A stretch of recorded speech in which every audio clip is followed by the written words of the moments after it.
Hello everyone, how are you? I am Neeraj Tiwari. Welcomes to YouTube listeners, viewers and subscribers. Guys, कैसे हैं आप सब? मैं आशा करता हूँ आप सब स्वस्थ हैं, खूब मस्त हैं और आप सब अपनी तैयारी टीजीटी आर्ट में व्यस्त हैं।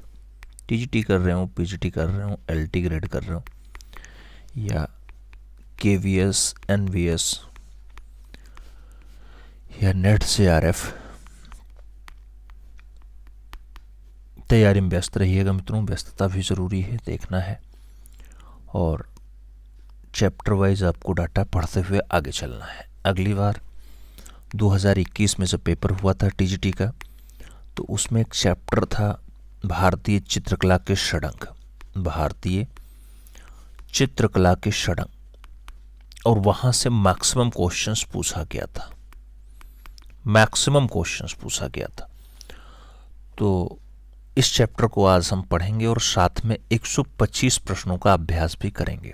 तो भारतीय चित्रकला के षडंगों को भी समझेंगे और साथ में OMR पे 125 प्रश्न भी सॉल्व करना है।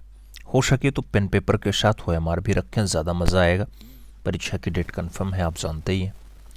और आज की डेट है 7 फरवरी 2026। 7 फरवरी 2026 को हम लोग जो पढ़ेंगे बहुत इम्पोर्टेंट होने वाला है, परीक्षा में आपको काफ़ी मदद पहुंचाने वाला है।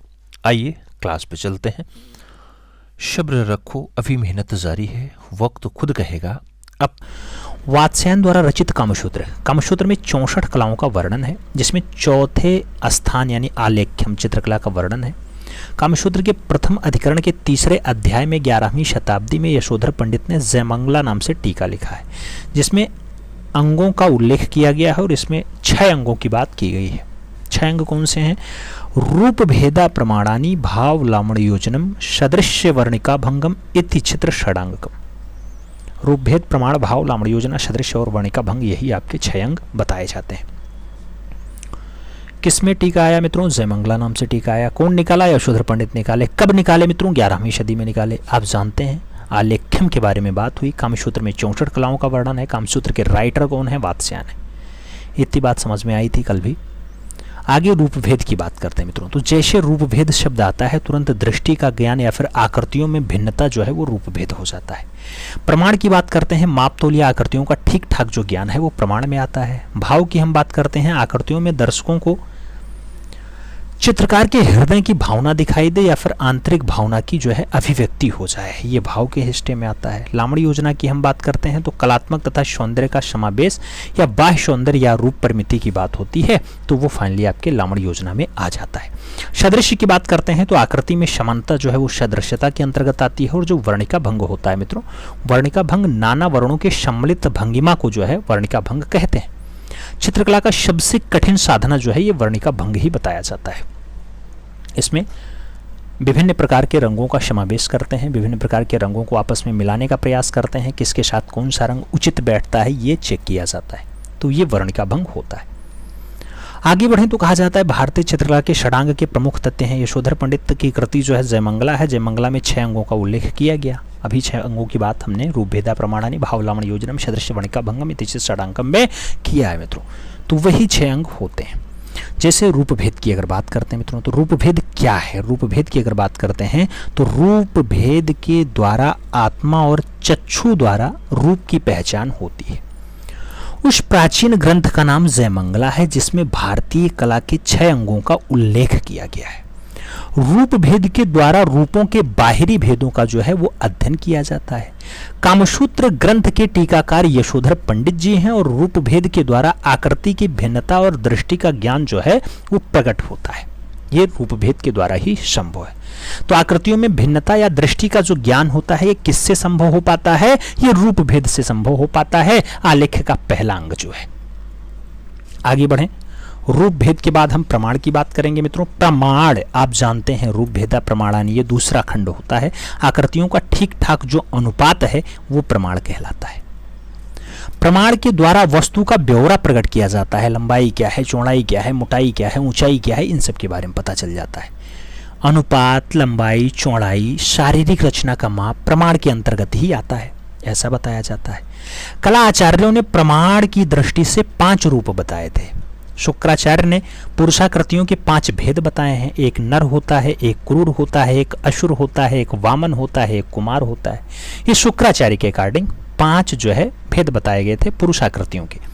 अब पांचों की अलग अलग जो है ताल की बात कर लेते हैं। जैसे मानव की बात आए तो मानव जो है ये साधारण मानव 8 ताल का होता है। उत्तम मानव जो है ये 9 ताल का होता है।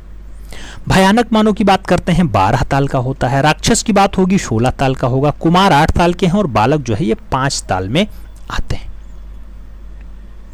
तो ये सारी बातें आपके प्रमाण के अंतर्गत हो रही हैं। प्रमाण एक अंश ताल कहलाता है, जो है प्रमाण एक अंश ताल कहलाता है मित्रों, अंश ताल कहलाता है। प्रमाण एक क्या कहलाता है?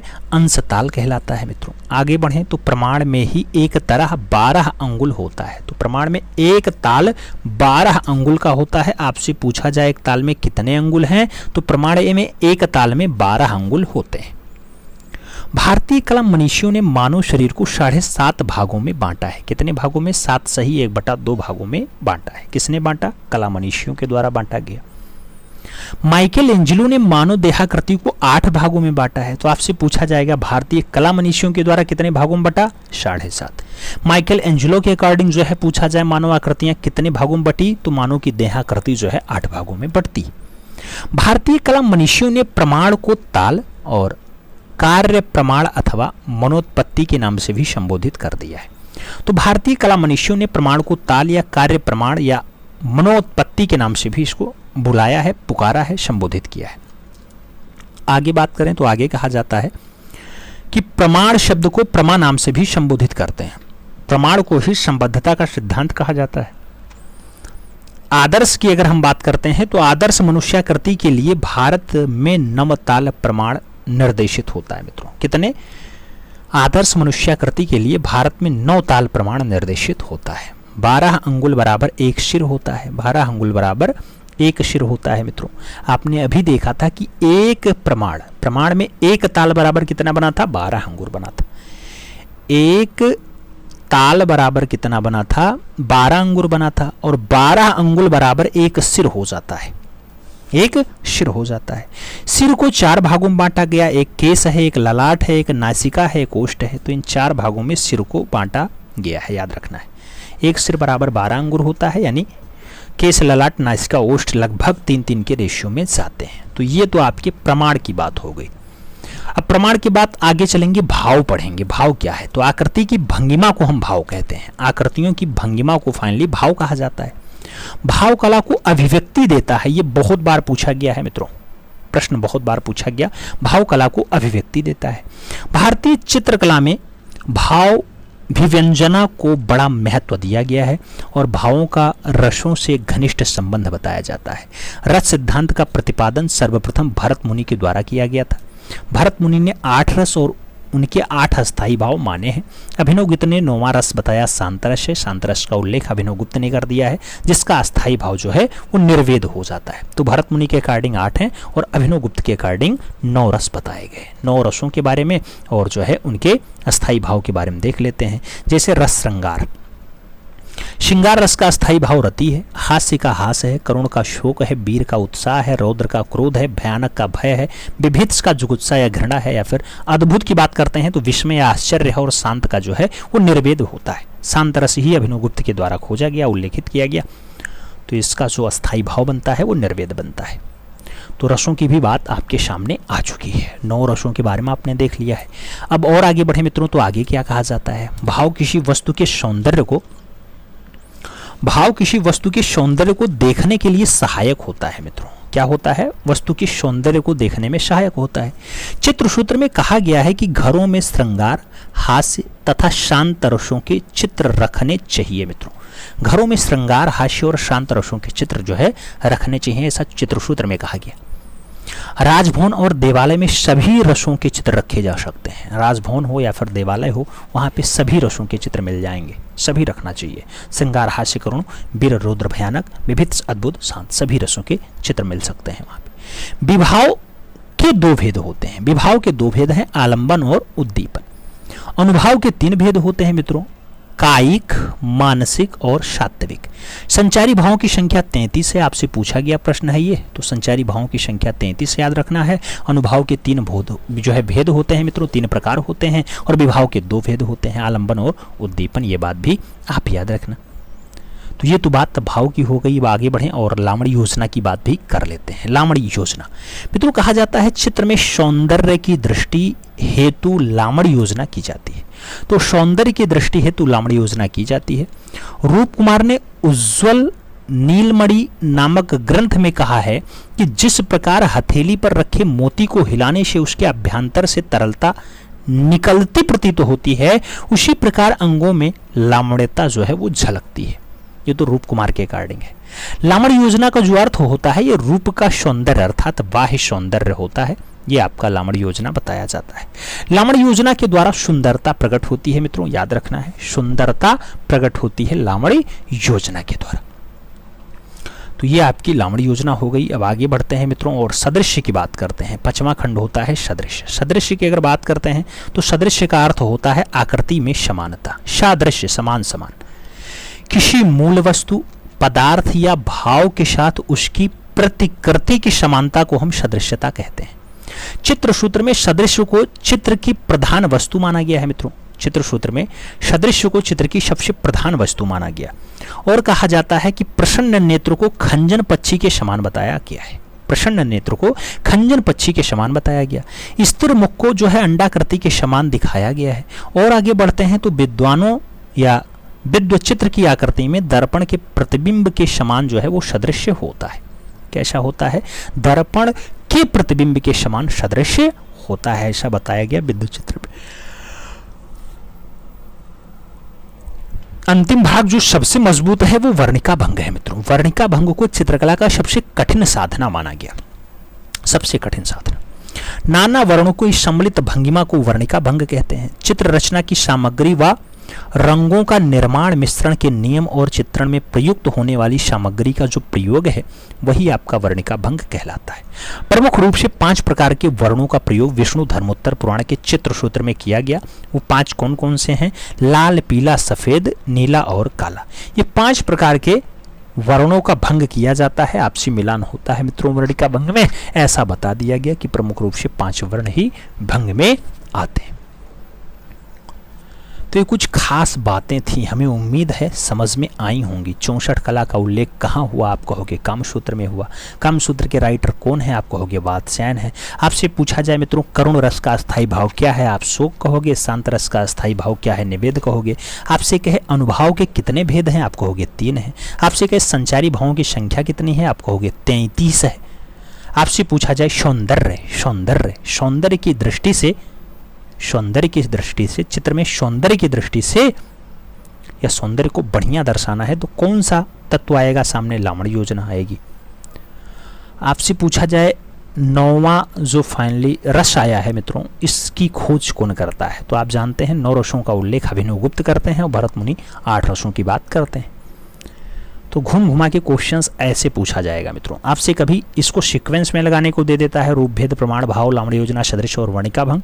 तो कभी आपसे ये पूछ लेता है कि मनुष्य, साधारण मनुष्य कैसा है, कितने तल में आता है मित्रों? तो आप जानते हैं जब सामान्य मनुष्य की बात आती है साधारण मनुष्य 8 ताल में आता है। जब उत्तम मनुष्य की बात आएगी 9 ताल के साथ हंसस देना पड़ता है। बालक की बात हो 5 ताल आता है, कुमार की बात हो 8 ताल आता है, राक्षस की बात हो 16 ताल में आ जाते हैं। तो ये सारी बातें थी, उम्मीद है समझ में आई होंगी। रिवीजन भी आपके समझ में आया होगा। मिलते हैं क्षण में, तब तक के लिए दिल से सल्यूट। जय हिंद। आपकी स्क्रीन पे 1 नंबर प्रश्न है। भारत की सबसे मशहूर महिला कलाकार रही अमृता शेरगिल की एक painting in the legend enclosure saffron art द्वारा 13 जुलाई 2021 को कराई गई नीलामी में कुल कितने रुपए में बिकी थी?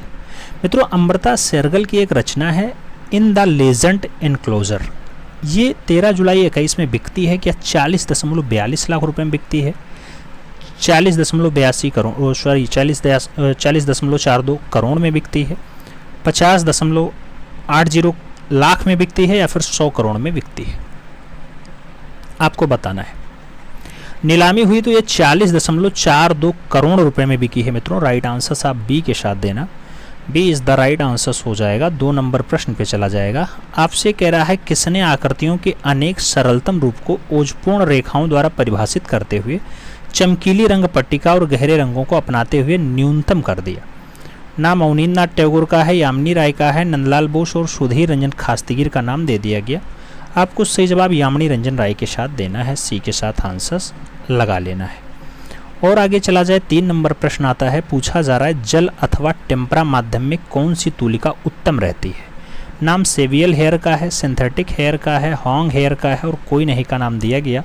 जल और टेम्परा माध्यम के लिए जो तूलिका है, ब्रश है, वो कौन सा बढ़िया होता है, तो सेवियल हेयर का बढ़िया होता है। फर्स्ट के साथ आंसर्स लगाना पड़ेगा। 4 नंबर प्रश्न पढ़ा जाएगा। अजंता की सर्वश्रेष्ठ कार्य किस काल में हुआ, तो अजंता का सबसे बढ़िया वाला काम क्या शुंग काल में हुआ, वाकाटक काल में हुआ, सातवाहन काल में हुआ या फिर गुप्त काल में हुआ। मित्रों अजंता का सबसे बढ़िया सर्वश्रेष्ठ काल जो होगा वो गुप्त काल में होगा। तो राइट आंसर आप डी के साथ लगाओ, D is the right answer बनेगा। 5 नंबर प्रश्न आएगा।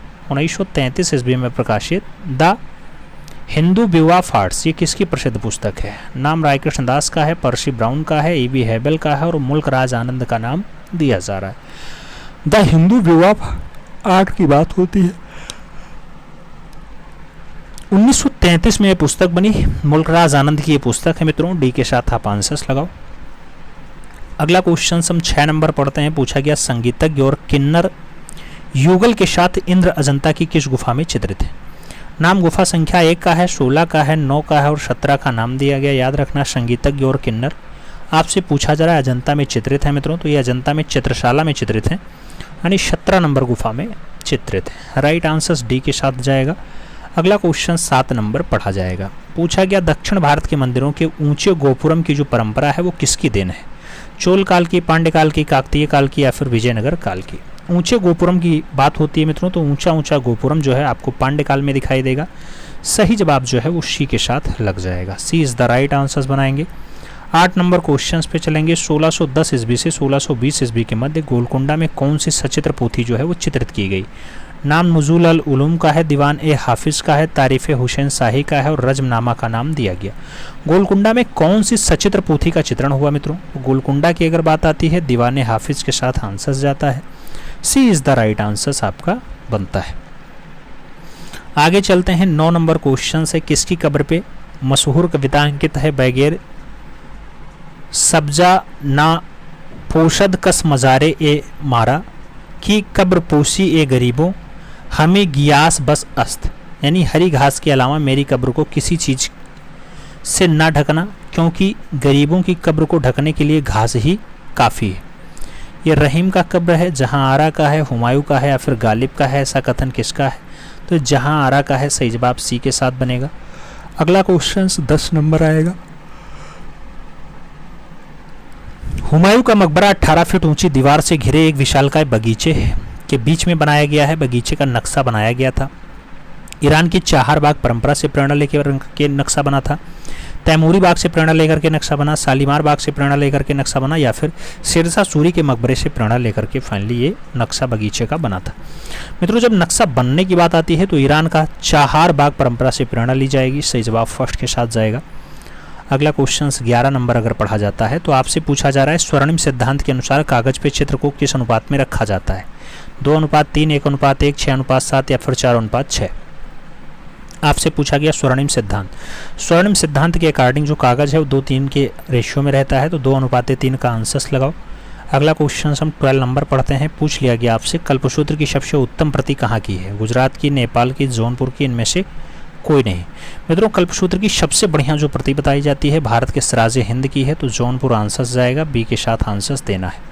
13 नंबर प्रश्न आता है आधुनिक चित्रशैली का सफल प्रवर्तक किया। बंगाल स्कूल ने, कलकत्ता स्कूल ने, लखनऊ स्कूल ने या फिर बम्बई स्कूल ने। आधुनिक चित्रशैली का सफल प्रवर्तन जो माना जाता है मित्रों वो सफल प्रवर्तन फाइनली बंगाल स्कूल का है, तो आपको राइट आंसर्स बंगाल के साथ देना है, फर्स्ट के साथ आंसर्स लगाना है। अगला क्वेश्चन 14 नंबर आता है। आपसे पूछा गया आधुनिक शैली की समसामयिक पीढ़ी के चित्रकारों में प्रमुख हैं अवनींद्रनाथ टैगोर, M.F. हुसैन, रविन्द्रनाथ टैगोर, यामिनी रंजन राय। आधुनिक शैली के समसामयिक पीढ़ी के चित्रकारों में कौन प्रमुख होते हैं मित्रों, तो प्रमुख नाम जो है वो मकबूल फिदा हुसैन का होता है, M.F. हुसैन के साथ आंसर्स जाता है। सी इज द राइट आंसर्स बनाते हैं। 15 नंबर क्वेश्चन पे चलते हैं। प्रश्न संख्या 15 की बारी है। आपसे क्या कह रहा है, वह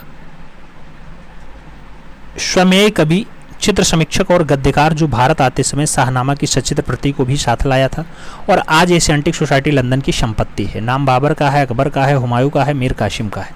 शाहनामा कौन अपने साथ लाया मित्रों, तो बाबर के साथ आया था। सही जवाब फर्स्ट के साथ लगना। अगला क्वेश्चन 16 नंबर आता है। आपसे पूछ लिया गया गोल्डन माउंट टेम्पल कहाँ स्थित है, बैंकॉक में, दिल्ली में, रंगून में या फिर अनुराधापुर में। गोल्डन माउंट टेम्पल की अगर बात आती है मित्रों, आप भी जानते हो बैंकॉक में है, तो आप राइट आंसर्स बैंकॉक के साथ लगाओगे। First is the right answers बनाओगे। 17 नंबर प्रश्न पढ़ा जाता है। पूछा गया लास्को की प्रागैतिहासिक गुफा की खोज कब हुई थी। नाम 1940 का है, 1879 का है, 1869 का है और 1919 का नाम दिया गया। मित्रों लास्को की प्रागैतिहासिक गुफा की खोज के बारे में पूछा गया आपसे, तो 1940 का आंसर्स लगाओ। फर्स्ट साथ आंसर्स लगा लो। अगला क्वेश्चन हम 18 नंबर पढ़ते हैं। आपसे पूछा गया आदिम कला के पीछे कौन सी प्रेरणा रही है मित्रों, तर्क की, धार्मिक कर्मकांड की, जादू की या फिर सृजन की। आदिम कला के पीछे जो प्रेरणा आती है मित्रों वो धार्मिक कर्मकांड की आती है, तो आप सी के साथ आंसर्स लगा लेना। 19 नंबर प्रश्न पढ़ा जाएगा। सेवेडागोन पैगोडा, सेवेडागोन पैगोडा कहाँ स्थित है, यंगून में, कोलंबो में, रंगून में या फिर टोक्यो में। सेवेडागोन, सेवेडागोन की अगर बात आती है मित्रों तो ये जो आपका फाइनली पैगोडा होता है यंगून में स्थित है। सही जवाब यंगून के साथ लगाओ। 20 नंबर क्वेश्चन पे चलते हैं। आपसे पूछा गया तैरते हुए हिरन कहाँ अंकित है। नाम फ्रांस की लास्को गुफा है, स्पेन की अल्तामीरा गुफा है, फ्रांस की ताय फेयर्स गुफा है या फिर भारत की भीमबेटका गुफा है। तैरते हुए हिरन की अगर बात करते हैं मित्रों तो फ्रांस की लास्को गुफा में इसका अंकन देखने को मिलता है। सही जवाब फर्स्ट के साथ लगता है। अगला क्वेश्चन 21 नंबर आता है मित्रों। आपसे कह रहा है डे एंड नाइट सीरीज किसका है। नाम अर्पिता सिंह का है, माधवी पारेख का है, पर्णा कौर और अंजू डोंडिया का नाम दिया गया। डे एंड नाइट सीरीज की बात हो रही है मित्रों, तो डे एंड नाइट सीरीज जो है वो अपर्णा कौर की है। आप सही जवाब बी के साथ लगाओ। B is the right answers बनेगा। 22 नंबर प्रश्न है। बनारस श्रृंखला अपने चित्रों के लिए खास तौर पे पहचाने जाते हैं। एस.एच. रजा, मनु पारेख, गायतोंडे या फिर रमेश्वर ब्रूटा। बनारस श्रृंखला के अपने चित्रों के लिए खास तौर पे कौन पहचाना जाता है मित्रों, तो खास तौर पे मन्नू पारेख को पहचाना जाता है। सी के साथ आपका आंसर्स बन जाता है। सी इज द राइट आंसर्स लगाएंगे। 23 नंबर क्वेश्चन पे चलेंगे। फ्रांस में 1000 ईस्वी से 1200 ईस्वी के मध्य प्रचलित कला शैली को किस नाम से पुकारा गया। तो मित्रों 1000 से 1200 के मध्य का जो है गोथिक शैली है, रोमनस शैली है, जो है बरोक है या फिर इटैलो क्रेटिन का नाम दे दिया गया। फ्रांस में 1000 से 1200 के ईस्वी के मध्य जो शैली चलती है उसे रोमनस शैली नाम दिया जाता है। तो आपको राइट आंसर्स यहाँ पे सी के साथ बनाना पड़ेगा। सी इज द राइट आंसर्स बनाओ। अगला क्वेश्चन मित्रों 24 नंबर आता है। आपसे कह रहा है अरुण खोपकर ने किस चित्रकार के ऊपर एक चर्चित फिल्म अनुपस्थिति के रंग यानी कलर्स ऑफ एम्बेसेस बनाई। नाम भावेश चंद्र सान्याल का है, रामकिंकर वैज का है, जहांगीर छाबरावाला का है और राजा रवि वर्मा का नाम दिया गया। अरुण खोपकर ने किस कलाकार के ऊपर एक चर्चित फिल्म अनुपस्थिति के रंग बनाई थी मित्रों, तो वो फिल्म फाइनली जहांगीर छाबरावाला की है। सही जवाब आपका बी के साथ बैठेगा। B is the right answers लग जाएगा। अगला क्वेश्चन 25 नंबर आएगा। पूछा गया महान साहित्यकार अमृत लाल नागर किस प्रसिद्ध चित्रकार के बड़े भाई थे। नाम मदन लाल नागर का है, राम लाल नागर का है, सुंदर लाल नागर का है और श्याम लाल नागर का नाम दिया गया। महान कलाकार हैं साहित्यकार मित्रों अमृत लाल नागर मदन लाल नागर के बड़े भाई हैं। सही जवाब फर्स्ट के साथ बनेगा। ये इज द राइट आंसर्स लगेगा। 26 नंबर प्रश्न हम पढ़ते हैं। 1957 में आयोजित युवा एशियाई कला प्रदर्शनी में किस अमूर्त कलाकार को प्रथम पुरस्कार मिला था। नाम राम कुमार का है, एस.एच. रजा का है, वासुदेव गायतांडे का है और एफ.एन. सूजा का नाम आपकी स्क्रीन पे दे दिया गया। मित्रों 57 की प्रदर्शनी में वासुदेव एस. गायतांडे को जो है पहला पुरस्कार मिलता है। सही जवाब सी के साथ लगाना पड़ेगा। सी इज द राइट आंसर्स लगाते हैं। 27 नंबर क्वेश्चंस पे चलते हैं। सूरजमुखी श्रृंखला का चित्र जो है किसका है 1888 वाला। नाम वैन गॉग का है, सेजान का है, पॉल गॉर्गिन और सूजा का नाम दे दिया गया। सूरजमुखी श्रृंखला की अगर बात आती है वैन गॉग के साथ आंसर्स जाता है, तो first is the right answers आपको लगाना पड़ता है। 28 नंबर प्रश्न की बात करते हैं। Between the spider and the lamp चित्रों को सृजित करने वाले कलाकार हैं राम कुमार हैं, सूजा हैं, एम.एफ. हुसैन हैं या फिर रजा हैं। मित्रों अगर बात आती है between the spider and the lamp तो ये रचना फाइनली एम.एफ. हुसैन की है। सही जवाब मकबूल फिदा हुसैन के साथ देना। बी के साथ राइट आंसर्स लगा लेना।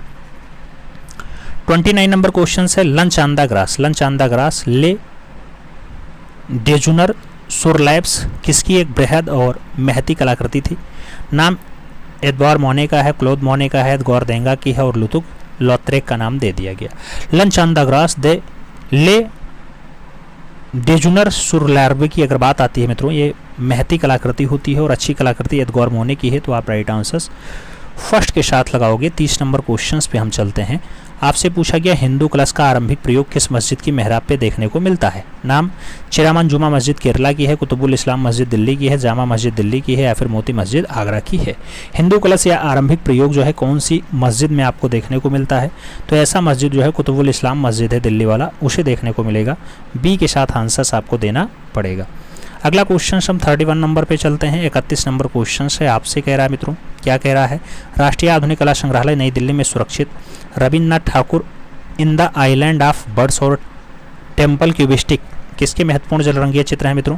अवनीन्द्रनाथ टैगोर के, रविन्द्रनाथ टैगोर के, गगनेन्द्रनाथ टैगोर के या फिर नंदलाल बोस के। मित्रों अगर ये रचना की बात करते हैं, गगनेन्द्रनाथ टैगोर की रचना है। सही जवाब सी के साथ बनेगा, सी इज द राइट आंसर्स लगाएंगे। अगला क्वेश्चन हम 32 नंबर पे चलते हैं। 32 नंबर क्वेश्चन से, अनसुनी चीखें 1958 में राष्ट्रीय ललित अकादमी ने स्वर्ण पदक के लिए चुना गया था, इसके मूर्त शिल्पी कौन है। अनसुनी चीखे की बात आती है, हिम्मत शाह, धनराज भगत, अमरनाथ सहगल और सांखो चौधरी का नाम दिया गया। इसमें से आपको आंसर्स बताना है। अनसुनी चीखों की अगर बात आती है मित्रों, रचना अमरनाथ सहगल की है, तो सही जवाब जो है अमरनाथ सहगल लगाओ। आप बी के साथ आंसर्स बनाओ। 33 नंबर क्वेश्चन से, एब्सोल्यूट वोदिका कंपनी के लिए किसने बोतल का इंस्टॉलेशन बनाया। सुबोध गुप्ता, भारती खेर ने बनाया, विमान सुंदरम ने बनाया, अनीश कपूर ने बनाया या फिर एंडी वारहोल के द्वारा बनाया जाता है। एब्सोल्यूट वोदिका कंपनी के लिए जो बोतल पे इंस्टॉलेशन का काम है मित्रों, वो सुबोध गुप्ता और भारती खेर के द्वारा बनाया गया, तो सही जवाब फर्स्ट के साथ लगाओ। अगला क्वेश्चन हम 34 नंबर पढ़ते हैं। गगनेन्द्रनाथ टैगोर के चित्र द डांस, डांस का माध्यम है आयल एंड कैनवास पे है, water colour and ink on paper पे है, टेम्परा ऑन कैनवास पे है या फिर ग्वाचे ऑन पेपर पे है। गगनेन्द्रनाथ टैगोर का चित्र है द डांस। द डांस का जो मीडियम है मित्रों, द डांस का मीडियम आपका बनता है water colour ink on paper. सही जवाब बी के साथ लगेगा, B is the right answers लगाना। 35 नंबर क्वेश्चंस पे हम चलते हैं। पूछा गया किस कलाकार की डार्लिंग सीरीज काफ़ी चर्चित और अर्थपूर्ण रही है। नाम विकास भट्टाचार्य है, ए रामाचंद्रन है, कंचन चंद्रा है और के जी सुब्रमण्यम का नाम दिया गया। डाल सीरीज ज़्यादा चर्चित और फेमस रही मित्रों, तो डाल सीरीज की अगर बात आती है विकास भट्टाचार्य जी आंसर्स बनता है। फर्स्ट साथ आंसर्स लगाओ। अगला क्वेश्चन हम 36 नंबर पे चलते हैं। आपसे पूछा गया वर्ष 2014 में किसी भारत सरकार का पद्म भूषण सम्मान मिला है। नाम नंदलाल बोस का है, राम कुमार का है, गुलाम मोहम्मद शेख और मनु पारेख का नाम दिया गया। पद्म भूषण सम्मान 2014 का किसे मिला मित्रों, तो उसमें एक नाम गुलाम मोहम्मद शेख का है। सही जवाब आप GM शेख के साथ लगा लो, सी इज द राइट आंसर्स बना लो। 37 नंबर प्रश्न पे चलते हैं। The magic of making, the magic of making ये 2007 की बढ़िया पुस्तक है। किसकी है मित्रों, ये रामाचंद्रन की है, विनोद बिहारी मुखर्जी की है, नंदलाल बोस की है या फिर KG सुब्रमण्यम की है। द मैजिक ऑफ मेकिंग की अगर बात आती है, द मैजिक ऑफ मेकिंग जो रचना है मित्रों, ये KG सुब्रमण्यम की है, तो आप राइट आंसर्स डी के साथ लगाना, D is the right answers बन जाएगा। अगला क्वेश्चन 38 नंबर आता है। 38 नंबर क्वेश्चन है मित्रों, प्रसिद्ध मूर्तिकार BR खजूरिया कहाँ जन्मे थे। नाम जम्मू कश्मीर का है, इंदौर का है, दिल्ली का है और मुंबई का नाम दिया गया। BR खजूरिया की अगर जन्म की बात आती है तो आप भी जानते हैं जम्मू कश्मीर आंसर्स बनेगा। First is the right answers लगा लो, ए के साथ आप आंसर्स बना लो। अगला क्वेश्चन 39 नंबर आता है। 39 नंबर क्वेश्चन आपके स्क्रीन पे है मित्रों। आपसे पूछा जा रहा है 1986 ईस्वी में कैनवास पर तैलीय रंगों का विख्यात चित्र शांति निकेतन त्रिफलक, इसका निर्माण किया गया जो अब राष्ट्रीय आधुनिक कला संग्रहालय नई दिल्ली में संग्रहित है। आपको बताना है त्रिफलक, शांति निकेतन त्रिफलक, इसका निर्माण गुलाम मोहम्मद शेख ने किया, विनोद बिहारी मुखर्जी ने किया, तैयब मेहता ने किया या फिर MF हुसैन के द्वारा किया जाता है। मित्रों अगर त्रिफलक की बात आती है तो तैयब मेहता आंसर्स बनते हैं। शांति निकेतन का त्रिफलक, तैयब मेहता सही जवाब लगाओ, सी के साथ आंसर्स बनाओ। अगला क्वेश्चन हम 40 नंबर पढ़ते हैं। प्रश्न संख्या 40 की बात आती है। पूछा गया किस रंग के हल्के अथवा गहरेपन की मात्रा को क्या कहते हैं। कोई रंग है उसका हल्कापन और गहरापन जो है वो तान कहलाएगा, ह्यू कहलाएगा, मान कहलाएगा, बल कहलाएगा। रंग के हल्के और गहरेपन की जो मात्रा है मित्रों उसका नाम होता है तान। तो सही जवाब आपको ए के साथ देना है, first is the right answers बनाना है। अगला क्वेश्चन 41 नंबर आएगा। आपसे कह रहा है पदार्थ, वस्तु अथवा चित्र भूमि की धरातलीय संरचना को कहते हैं। वयन कहते हैं, तान कहते हैं, वर्ण कहते हैं या फिर ओप कह देते हैं। पदार्थ, वस्तु अथवा चित्र भूमि की धरातलीय संरचना को हम क्या नाम देते हैं, तो धरातलीय संरचना को वयन कहा जाता है। वयन सतह की चिपकना या फिर खुरदरापन जो है वयन होता है। फर्स्ट साथ आंसर्स लग जाए, ए इज द राइट आंसर्स बन जाए। अगला क्वेश्चन 42 नंबर आ जाएगा। 42 नंबर क्वेश्चन आपके स्क्रीन पे है। भार संतुलन की दृष्टि से आकृतियां कितने प्रकार की होती हैं। 3 प्रकार, 5 प्रकार, 2 प्रकार, 6 प्रकार। मतलब भार संतुलन की दृष्टि से आकृतियां कितने टाइप की होती हैं, तो आकृतियों की जो टाइप है वो 2 टाइप्स है। सही जवाब आप बी के साथ लगाओ, B is the right answers आपका यहाँ पे बनेगा। अगला क्वेश्चन देखा जाए तो 43 नंबर आता है। पूछा गया शीघ्रता से रेखाएं खींच करके जो चित्रांकन किया जाता है उसको आप क्या कह देते हैं? ड्राइंग कहते हैं, वॉश ड्राइंग कहते हैं, स्केच कहते हैं या फिर अनुकृति स्केच कह देते हैं। मित्रों शीघ्रता यानी जल्दबाजी में फाइनली एक रेखा खींच करके आप चित्रांकन कर लेते हो तो रेखाओं से चित्रांकन स्केच कहलाता है। सही जवाब आपका बी के साथ बन जाता है। B is the right answers लगाते हो। अगला क्वेश्चन 44 नंबर आएगा। वह रिक्त स्थान जिसमें कोई स्पर्शनीय वस्तु स्थित हो कहलाता है? रूप कहलाएगा, लावण्य कहलाएगा, अंतराल कहलाएगा या फिर धरातल कहलाएगा? मित्रों वह रिक्त स्थान जिसमें कोई स्पर्शनीय वस्तु स्थित हो वो कहलाती है, तो उसके लिए अंतराल शब्द बनता है। बी के साथ आंसर्स लग जाता है। B is the right answers लगाएंगे। 45 नंबर प्रश्न पे हम चलेंगे। आपसे कह रहा है केवल लंबाई तथा चौड़ाई वाली आकृतियां अंकित करने के लिए अंतराल आभासित होता है? 2 आयामी, बहुआयामी, त्रयायामी या फिर कोई नहीं? मित्रों केवल लंबाई और चौड़ाई वाली आकृति को अंकित करना है तो उसमें जो अंतराल होगा वो कैसा होगा? 2 डायमेंशनल होगा, यानी 2 आयामी रहेगा। अगर मोटाई आ जाती तो 3 डायमेंशनल हो जाता है। अगला क्वेश्चन जो है वो 46 नंबर आता है। पूछा गया सुलिपि कला। सुलिपि कला किसकी शैली है? लिखने की है, चित्रण की है, छपाई की है या फिर पोस्टर की है? सुलिपि कला की अगर बात आती है मित्रों तो लेखने की जो है वो कला है सुलिपि कला। सही जवाब फर्स्ट साथ बनेगा। ए इज द राइट आंसर्स लगेगा। अगला क्वेश्चन 47 नंबर पे चलते हैं। दृष्टिगत भार का संबंध किस तत्व से है? नाम संतुलन का है, सामंजस्य का है, सहयोग का है और लय का नाम दिया गया। दृष्टिगत भार का जो संबंध है किस तत्व से आता है? तो दृष्टिगत भार का जो संबंध आएगा मित्रों वो आपके संतुलन से आएगा। सही जवाब संतुलन बनेगा। ए इज द राइट आंसर आपको बनाना पड़ेगा। अगला क्वेश्चन हम 48 नंबर पे चलते हैं। आपसे पूछ लिया गया मित्रों, क्या कह रहा है? ग्लेजिंग। ग्लेजिंग में किस माध्यम का प्रयोग होता है? नाम वर्निश का है, तारपीन के तेल का है, अरसी के तेल का है और सरसों का तेल दे दिया गया। ग्लेजिंग की बात होती है किस मीडियम में प्रयोग किया गया? तो ग्लेजिंग फाइनली वर्निश में प्रयोग होता है मित्रों। सही जवाब आपको फर्स्ट साथ लगाना है। ए इज द राइट आंसर्स बना लेना है। अगला क्वेश्चन 49 नंबर आता है। पूछा गया चित्रतल पर घन के रेखांकन की तकनीकी भाषा में क्या कह देते हैं? तो चित्रतल पे घन के रेखांकन को टेक्निक भाषा में जो हम कहते हैं उसे द्वितलीय कहते हैं, चौकोर कहते हैं, त्रितलीय कहते हैं या फिर अष्टकोलीय कहते हैं। घन आप जानते हैं मित्रों घन कैसा होता है? तो आप जानते हैं 3 तल में होता है, 3 डायमेंशनल ऐसा दिखाई देगा घन सदैव। तो सही जवाब बी के साथ लगाओ। अगला क्वेश्चन 50 नंबर बढ़ा जाए। प्रश्न संख्या 50 की बारी है मित्रों। कह रहा है सिंधु सभ्यता की लिपि कैसी थी या कौन थी? वर्णात्मक थी, उत्करणीय लिपि थी, अक्षर लिपि थी या फिर हायरो ग्लिफिक लिपि रही है? सिंधु घाटी सभ्यता की जो लिपि है वो कैसी रही मित्रों? तो इंडस वैली सिविलाइजेशन की जो लिपि रही है हायरोग्लिफिक रही है। सही जवाब डी के साथ लगाओ। D is the right answers बनाओ। 51 नंबर प्रश्न पे हम चलते हैं। 51 नंबर प्रश्न आपसे कह रहा है सर्वाधिक प्रागैतिहासिक चित्र किस पशु के हैं? नाम बारहसिंघा का है, भैंसे का है, हिरण का है, सूअर का नाम दिया गया। सर्वाधिक प्रागैतिहासिक चित्र जो है कौन से पशु से आएंगे? तो सही जवाब हिरण का बनेगा। बी के साथ आंसर्स लगेगा। B is the right answers लेंगे। अगला क्वेश्चन 52 नंबर पे चलेंगे। 52 नंबर क्वेश्चन से 2 पारसी रंगमंच को अभिनेत्री गौहर और जौहर को किस कलाकार ने अपने पात्रों में बखूबी उकेरा? नाम रवि वर्मा का है, अवनींद्रनाथ टैगोर का है, छतीन्द्रनाथ मजूमदार का है और गगनेन्द्रनाथ टैगोर का नाम दिया गया। 2 पारसी रंगमंच की अभिनेत्रियां गौहर और जौहर को किस कलाकार ने अपने पात्रों में बखूबी उकेरा है? तो मित्रों वो कलाकार होता है रवि वर्मा। सही जवाब राजा रवि वर्मा के साथ लगाओ। अगला क्वेश्चन 53 नंबर पे चलते हैं। 53 नंबर क्वेश्चन से मित्रों आपसे कह रहा है अवनींद्रनाथ टैगोर का जन्म कहाँ हुआ था? नाम जोड़ा साको है, चिटगांव है, हुबली है और वीरभूमि का नाम दिया गया। अवनींद्रनाथ टैगोर का जो जन्म है वो कहाँ पे हुआ? जब जन्म की बात आए मित्रों तो आप जोड़ा साको आंसर्स देना, फर्स्ट साथ आंसर्स लगा लेना। ए इज द राइट आंसर जाएगा। 54 नंबर प्रश्न पे चलेंगे। आपसे कह रहा है रविन्द्रनाथ टैगोर द्वारा लिखित सहज पाठ का इंस्टॉलेशन किसने किया? नाम अवनींद्रनाथ टैगोर है, गगनेन्द्रनाथ टैगोर है, अमृता सिरगर है और नंदलाल बोस का नाम दिया गया। रविन्द्रनाथ टैगोर द्वारा लिखित सहज पाठ का जो इंस्टॉलेशन है वो किसने किया है? सहज पाठ के अगर इंस्टॉलेशन की बात आती है तो नंदलाल बोस आंसर्स बनते हैं। सही जवाब जो है वो डी के साथ बनता है। D is the right answers होगा। अगला क्वेश्चन 55 नंबर आएगा। पूछा गया असित हालधार की मूर्तिकला की शिक्षा किससे ली थी मित्रों? असित कुमार हालधार ने मूर्तिकला की शिक्षा किससे सीखी? अवनींद्रनाथ टैगोर से, ओंकाकुरा से, लियोनार्डो जेनिंग्स से या फिर कोई नहीं? असित कुमार हालधार की अगर बात आती है मित्रों तो मूर्तिकला सीखने का काम लियोनार्डो जेनिंग्स के साथ आंसर्स लगाओ मित्रों। B is the right answers आपको लगाना पड़ जाएगा। अगला क्वेश्चन 56 नंबर पे आता है। आपसे पूछा जा रहा है कौन सा कलाकार चैतन्य सिद्ध कहलाता है? नंदलाल बोस, असित कुमार हालधार, छतीन्द्रनाथ मजूमदार या फिर यामिनी रंजन राय? चैतन्य सिद्ध कलाकार कौन कहलाता है? तो चैतन्य सिद्ध कलाकार के रूप में अगर देखा जाए तो छतीन्द्रनाथ मजूमदार का नाम आता है। सी के साथ आपको आंसर्स देना पड़ता है। सी इज द राइट आंसर्स लगाओ। 57 नंबर क्वेश्चन पे हम चलते हैं। पूछा जा रहा है शैलेंद्रनाथ डे की मेघदूत चित्रावली का सबसे विख्यात चित्र विरही यक्ष कहाँ सुरक्षित है? नाम भारत भवन वाराणसी का है, राष्ट्रीय आधुनिक कला संग्रहालय नई दिल्ली का है, इलाहाबाद संग्रहालय प्रयागराज का है और भारतीय संग्रहालय कोलकाता का नाम दिया गया। शैलेंद्रनाथ डे की मेघदूत चित्रावली का संबंध जो है वो विरही यक्ष कहाँ सुरक्षित है। विरही यक्ष की अगर बात आती है भारत कला भवन वाराणसी आंसर्स जाता है, फर्स्ट साथ आपको आंसर्स लगाना पड़ता है, तो ए इज द राइट आंसर्स बनेगा। अगला क्वेश्चन हम 58 नंबर पढ़ते हैं मित्रों। कह रहा है सीता कल्याण जो 1912 की रचना है किसका चित्र है। शैलेंद्रनाथ डे ने बनाया, के वेंकटप्पा ने बनाया, नंदलाल बोस ने बनाया या फिर यामिनी रंजन राय के द्वारा बनाया गया। सीता कल्याण की अगर बात आती है मित्रों, के वेंकटप्पा की रचना है। आप सही जवाब सी के साथ लगाओ, सी इज द राइट आंसर्स बनेगा। 59 नंबर क्वेश्चन पे हम चलते हैं।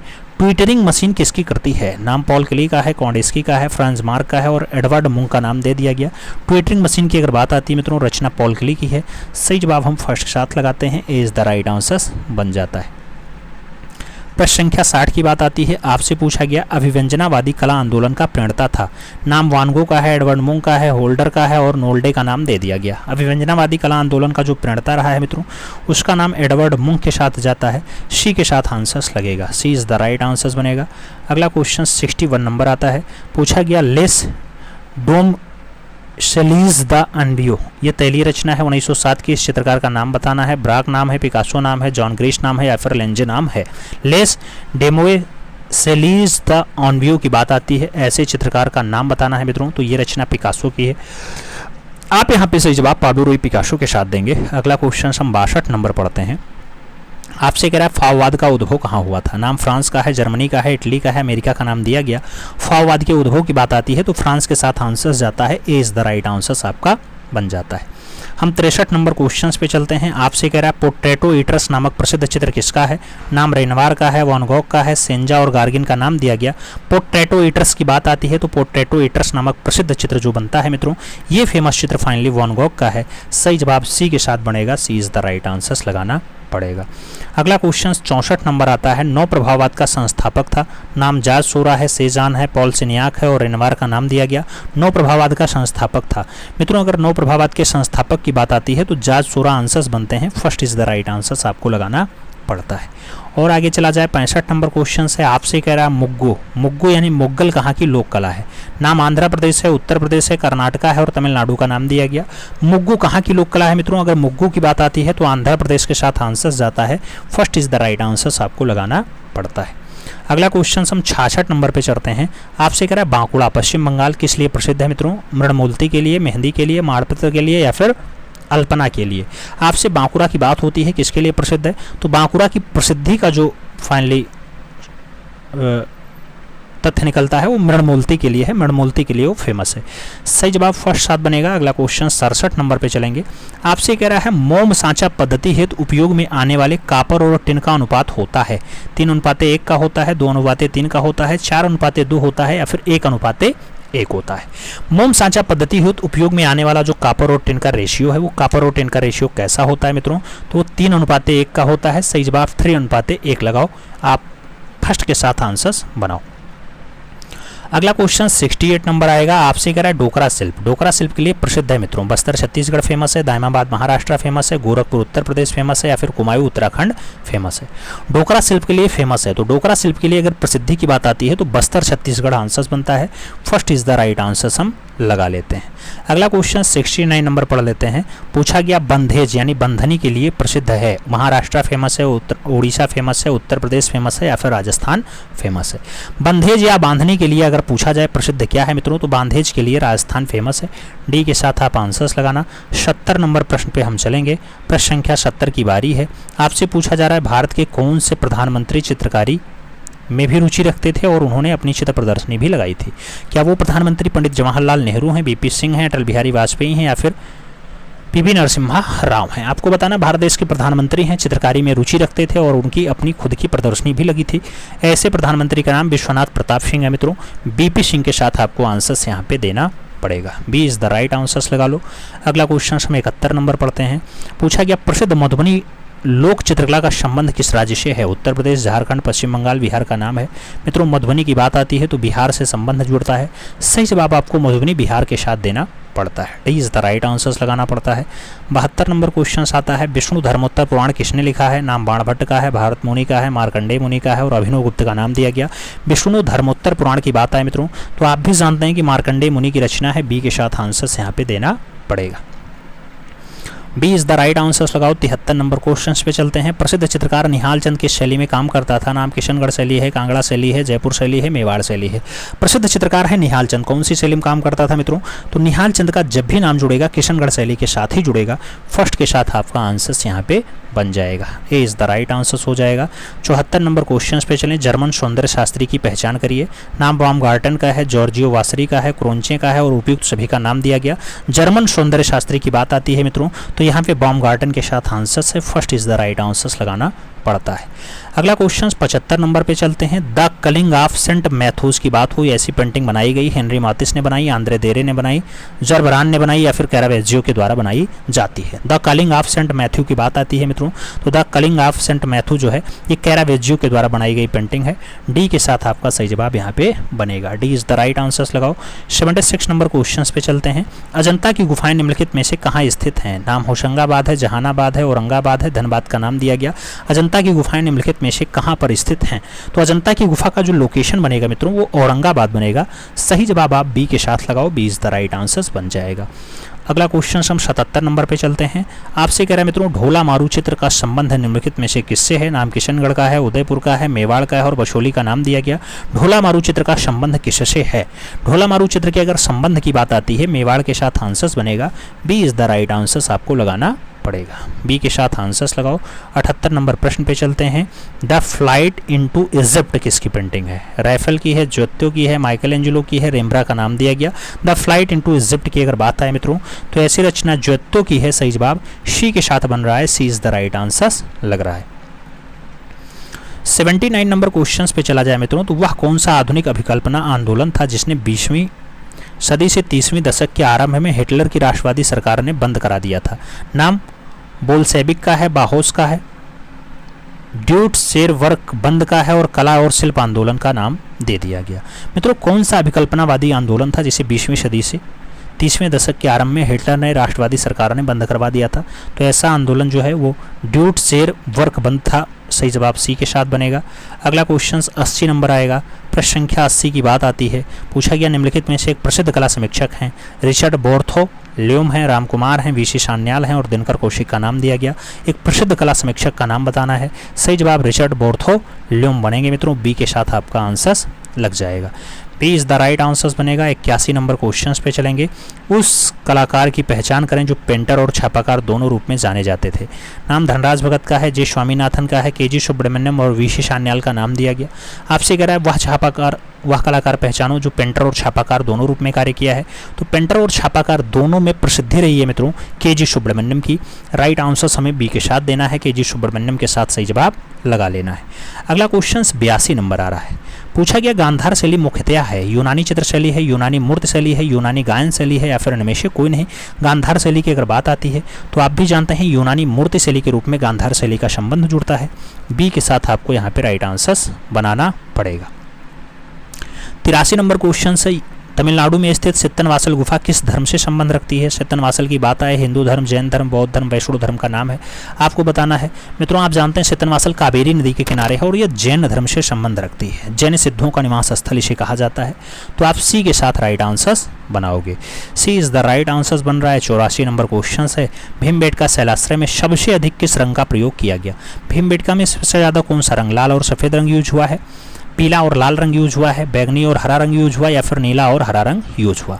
भीमबेटका शैलाश्रय की बात आती है कौन सा रंग ज्यादा मात्रा में यूज हुआ? तो लाल और सफेद रंग मित्रों यहाँ पे ज्यादा मात्रा में यूज हुआ है।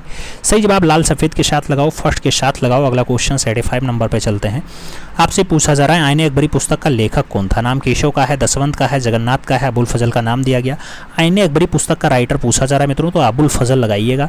डी के साथ आप यहाँ पे राइट आंसर अपना बनाइएगा। D is the right answer है। 86 नंबर क्वेश्चन पे चलते हैं। जहांगीर के दरबार के पक्षियों का सबसे अच्छा चितेरा कौन था? नाम दसवंत का है, अबुल फजल का है, गोवर्धन का है, मंसूर का नाम दिया गया। जहांगीर के दरबार में पक्षियों का सबसे अच्छा जो चितेरा बनेगा वो मंसूर बनेगा मित्रों। तो आपको सही जवाब डी के साथ देना है। D is the right answer सभी लगाना है। अगला क्वेश्चन 87 नंबर आता है। 87 नंबर क्वेश्चन से कह रहा है ब्रिटिश दृश्य चित्रकार का नाम बताइए। नाम जॉन कांस्टेबल का है, टिपोलो का है, एंड्रिया सांची का है और विलियम होगार्थ का नाम दिया गया। ब्रिटिश दृश्य चित्रकार की बात आती है मित्रों तो ब्रिटिश का दृश्य चित्रकार जॉन कांस्टेबल है। सही जवाब फर्स्ट साथ बनेगा। ए इज द राइट आंसर आपका लग जाएगा। अगला क्वेश्चन 88 नंबर जाता है। 88 नंबर क्वेश्चन से आपसे कह रहा है कला और शिल्प महाविद्यालय लखनऊ के वर्तमान प्राचार्य या डीन कौन है। नाम जयकृष्ण अग्रवाल है, राजेंद्र प्रसाद है, आलोक कुमार कुशवाहा है, डॉक्टर रतन कुमार का नाम दिया गया। लखनऊ कला महाविद्यालय के जो है वर्तमान प्राचार्य और डीन कौन है मित्रों, तो सही जवाब डॉक्टर रतन कुमार है। ये जब पुस्तक छपी थी तब का है मित्रों, लेटेस्ट में जब कोई परीक्षा डेट आ जाए तो और कंफर्म करवा देते हैं। सही जवाब डी के साथ है। अगला क्वेश्चन 89 नंबर आपके स्क्रीन पे ये रहा। आपसे कह रहा है पिघलाने के दौरान एल्युमिनियम को साफ करने के लिए कौन सा पदार्थ लगाया जाता है। नाम सोडियम क्लोराइड का है, बोराक्स का है, चीनी का है और अमोनियम क्लोराइड का नाम दिया गया।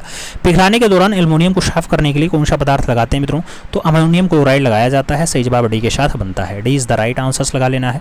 अगला क्वेश्चन हम 90 नंबर पढ़ते हैं। प्रश्न संख्या 90 की बात आती है। पूछा गया फिल्म निर्माता सत्यजीत राय ने इनर आई शीर्षक वृत्तचित्र के लिए किस कलाकार के ऊपर बनाई थी। नाम के.जी. सुब्रमण्यम का है, नंदलाल बोस का है, विनोद बिहारी मुखर्जी का है और राम किंकर बैज का नाम दिया गया। फिल्म निर्माता सत्यजीत रे ने इनर आई शीर्षक से वृत्तचित्र बनाया। वृत्तचित्र किसके ऊपर बनाया मित्रों, विनोद बिहारी मुखर्जी। तो सही जवाब विनोद बिहारी मुखर्जी लगाओ, बी के साथ आप आंसर्स बनाओ। अगला क्वेश्चन हम 91 नंबर पे चलते हैं। आपसे पूछा जा रहा है बरोक शैली की प्रसिद्ध तैलीय पेंटिंग रेप ऑफ यूरोपा किसने बनाई है। नाम पीटर पाल रूबेंस का है, रेम्ब्रांड का है, कैरावेज्जो का है और वेलास्वेज का नाम दे दिया गया। रेप ऑफ यूरोपा की अगर बात आती है, बरोक शैली की तैलीय रचना है मित्रों, तो इसको बनाने का काम रूबेंस का है, यानी पीटर पाल रूबेंस के साथ आंसर्स बन जाएगा। First is the right answer आपको यहाँ पे लगाना पड़ जाएगा। अगला क्वेश्चन हम 92 नंबर पे अपने चलते हैं। 92 नंबर क्वेश्चन से मित्रों आपसे कह रहा है राजा रवि वर्मा ने मुंबई के घाटकोपर में लिथोग्राफी प्रेस की शुरुआत कौन से वर्ष में की। नाम 1864 का है, 1884 का है, 1894 का है और 1874 का नाम दे दिया गया। आपसे लिथोग्राफी प्रेस की शुरुआत की बात हो रही है घाटकोपर मुंबई में मित्रों। अगर बात आती है तो 1894 आंसर्स बनता है, बी के साथ सही जवाब लग जाता है। B is the right answers बनाते हैं। अगला क्वेश्चन 93 नंबर पे चलते हैं। कला एक प्रकार का प्रतीक है, सिद्धांत के प्रतिपादक हैं अरस्तु हैं, रोजर फ्राई हैं, प्लेटो हैं या फिर सुजेन के लैंगर हैं। कला एक प्रकार का प्रतीक है मित्रों, कला एक प्रकार का प्रतीक है ऐसा जो कहा जाता है। सुजेन के लैंगर का जो है ये सिद्धांत है। सही जवाब डी के साथ लगाना पड़ेगा। D is the right answer आपको लगाना है।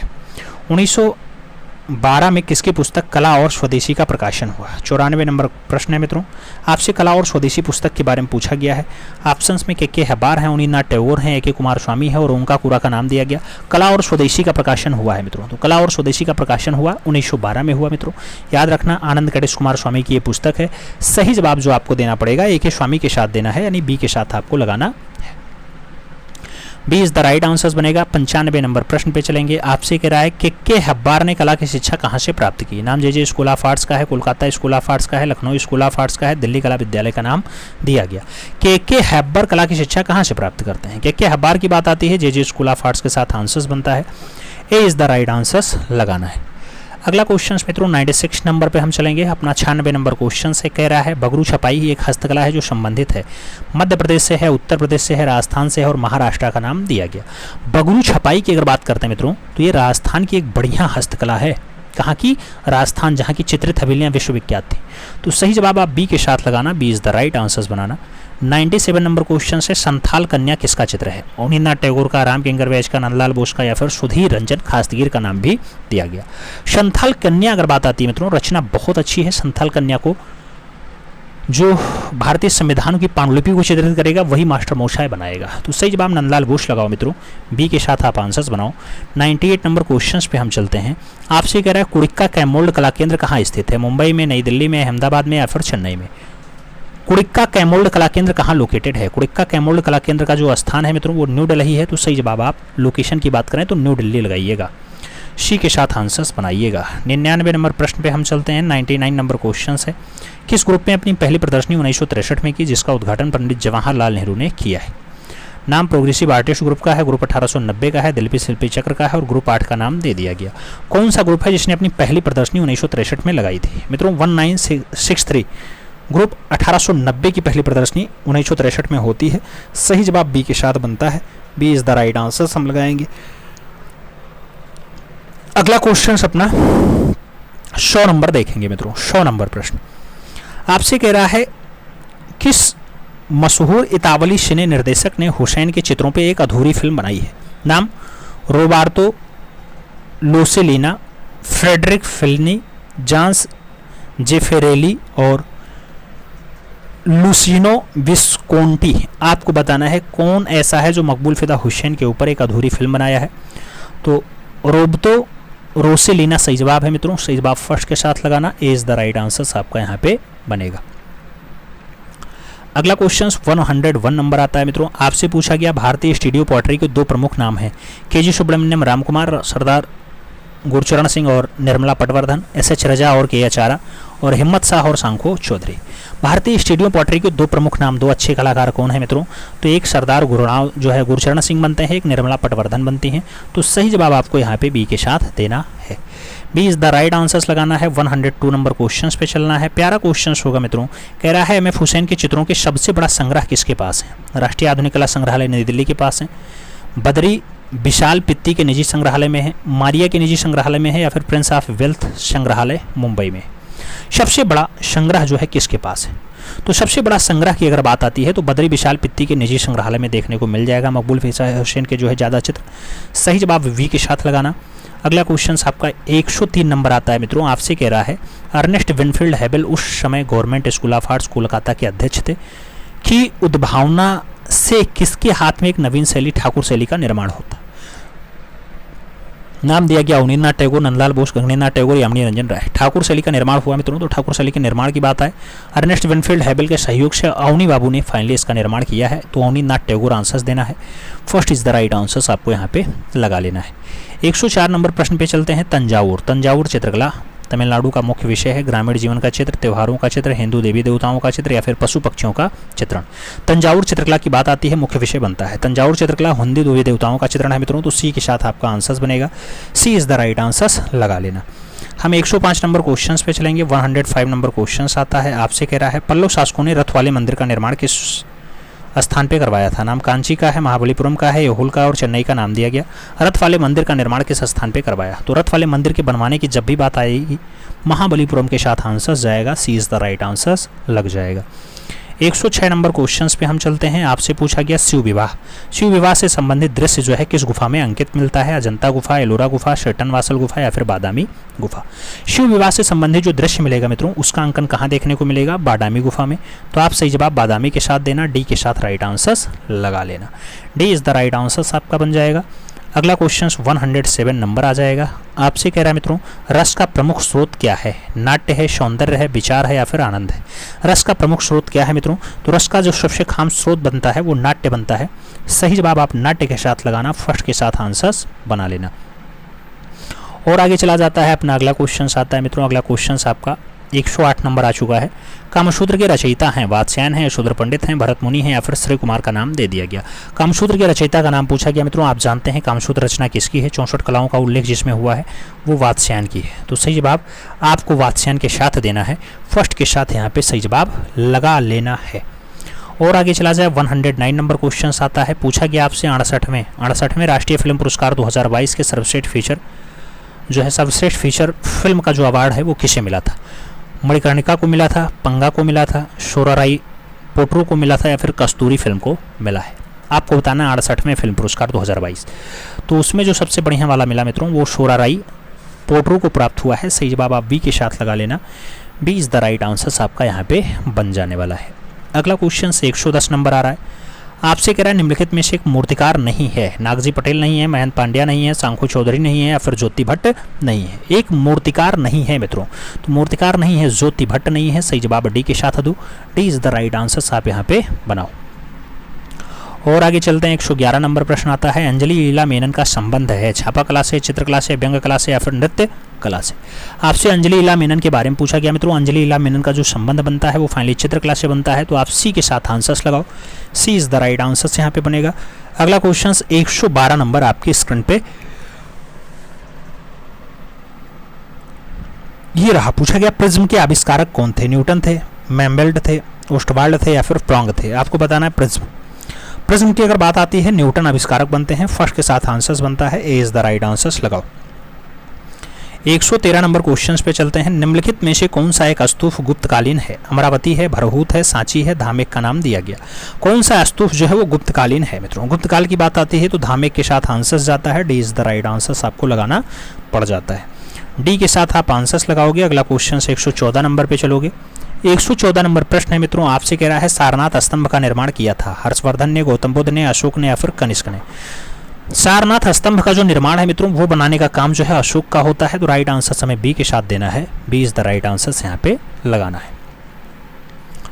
115 नंबर क्वेश्चंस पढ़ते हैं। आपसे कह रहा है बराबर पहाड़ी की गुफाओं के विषय, बराबर पहाड़ी की गुफाओं के विषय में निम्नलिखित में से कौन सा एक कथन सही नहीं है। आपसे पूछा गया बराबर पहाड़ी कुल 4 गुफाएं हैं, 3 गुफाओं की दीवार पर अशोक के अभिलेख उत्कीर्ण हैं, इन गुफाओं की आजीविकों हेतु समर्पित किया गया है, ये गुफाएं ईसा पूर्व 6ठी सदी के।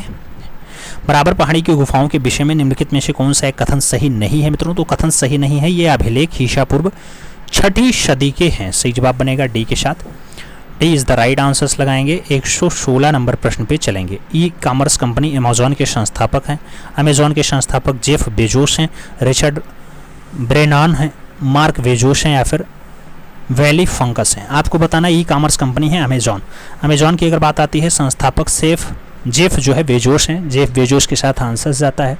First is the right answer आप लोग लगाते हैं। तो एक के साथ सही जवाब मित्रों यहाँ पे आपका बनेगा। 117 नंबर प्रश्न पढ़ा जाए। 117 नंबर क्या कह रहा है आपसे, जगदीश चंद्र बोस नामक रंगीन चित्र जो है किसका है। 1925 में जगदीश चंद्र बोस बना था, रविन्द्रनाथ टैगोर ने बनाया, गगनेन्द्रनाथ टैगोर ने बनाया, या मणिरंजन राय बनाया, या फिर के.एस. कुलकर्णी के द्वारा बनाया जाता है। जगदीश चंद्र बोस को रंगीन माध्यम में भारत के पहले घनवादी कलाकार ने बनाया, यानी घनवादी कलाकार गगनेन्द्रनाथ टैगोर के द्वारा बनाया गया। तो सही जवाब जो है वो आपको बी के साथ देना है, B is the right answer से यहाँ बन जाएगा। अगला क्वेश्चन 118 नंबर पे चलते हैं। पूछा गया किस वंश ने एलोरा के कैलाश मंदिर का निर्माण कराया। राष्ट्रकूट वंश, मौर्य वंश, सातवाहन वंश या फिर पल्लव वंश का नाम दिया गया।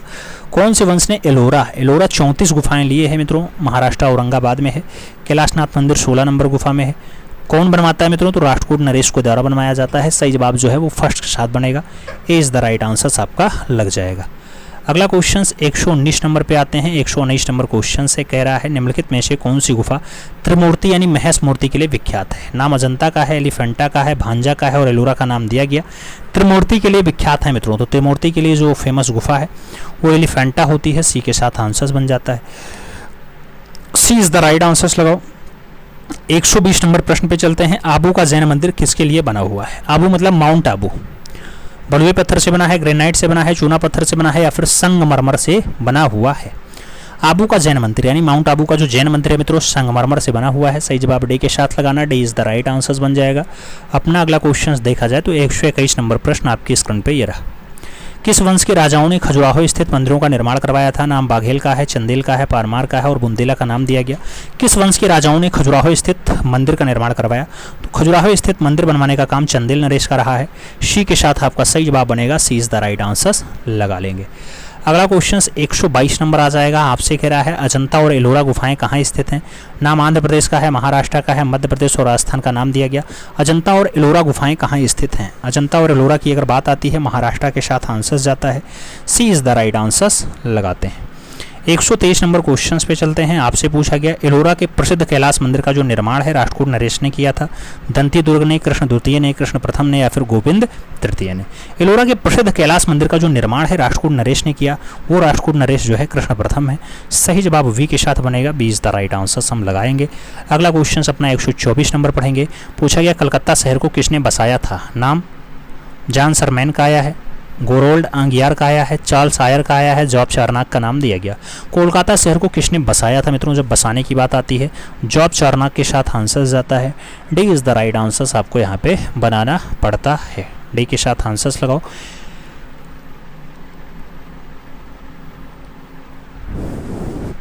हड़प्पा से प्राप्त मेल डांसिंग टोरसो, ये चूना पत्थर वाला है, ये कहाँ संग्रहित है आपको ये बताना है। भारतीय संग्रहालय कोलकाता का है, राष्ट्रीय संग्रहालय नई दिल्ली का है, भारत कला भवन वाराणसी का है और इलाहाबाद संग्रहालय प्रयागराज का नाम दिया गया। आपसे पूछा गया कहाँ पे रखा हुआ है मित्रों, क्या मेल डांसिंग टोरसो। मेल डांसिंग टोरसो की अगर बात आती है ये जो पाया जाएगा राष्ट्रीय संग्रहालय न्यू दिल्ली में पाया जाएगा। तो सही जवाब बी के साथ बनेगा, B is the right answer लगाते हैं मित्रों। अब बारी आती है 125 क्वेश्चन के। इस टेस्ट में आपने कितना क्वेश्चन सही किया मित्रों। अभ्यास बढ़िया रहा, हमें उम्मीद है समझ में भी आया होगा।